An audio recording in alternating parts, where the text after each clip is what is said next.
Guys, ito yung aking gawing soup base sa ating hot pot. So, ayan, naglaga ako ng buto-buto. So, pangalawang sabaw to guys, yung una is itinapon ko. So, nilagyan ko lang siya ng sibuyas tsaka paminta. Wala pa tong timpla guys.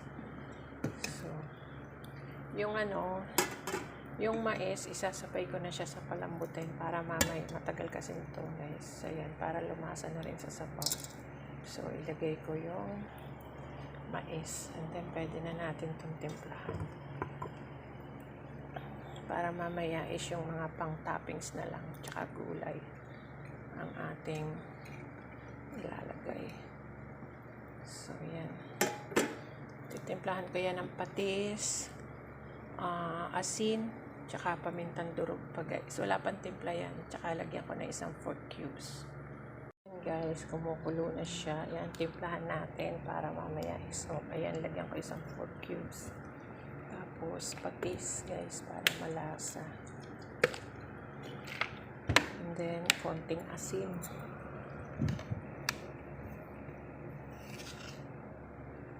Ayan. And then, paminta.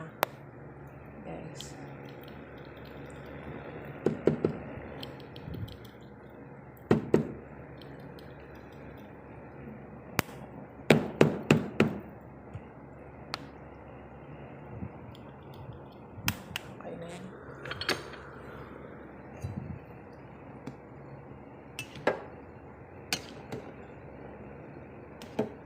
So, yan. Malambot na yung ating baboy.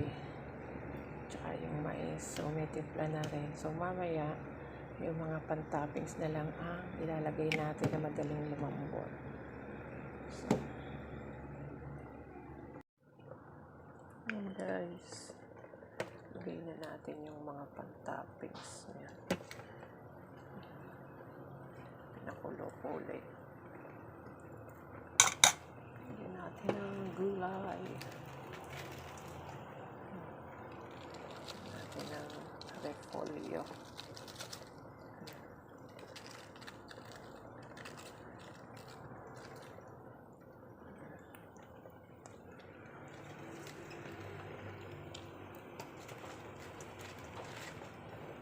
Repolyo, petchay. Patayin ko na yung gulay guys.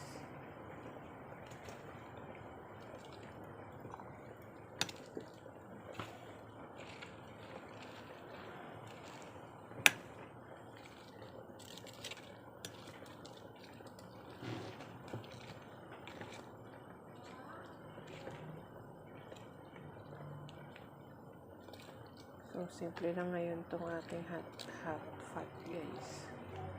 Kasi mga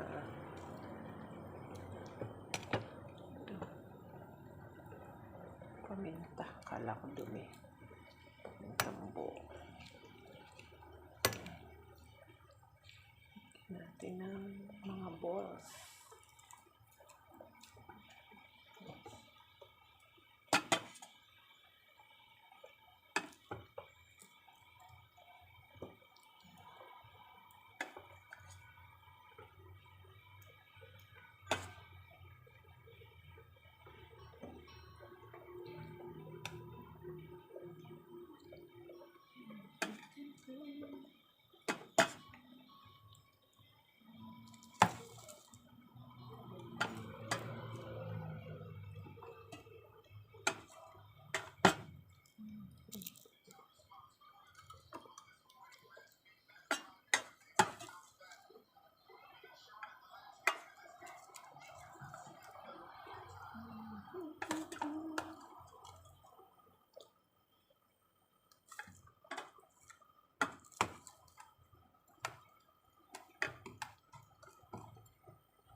Mga design plan.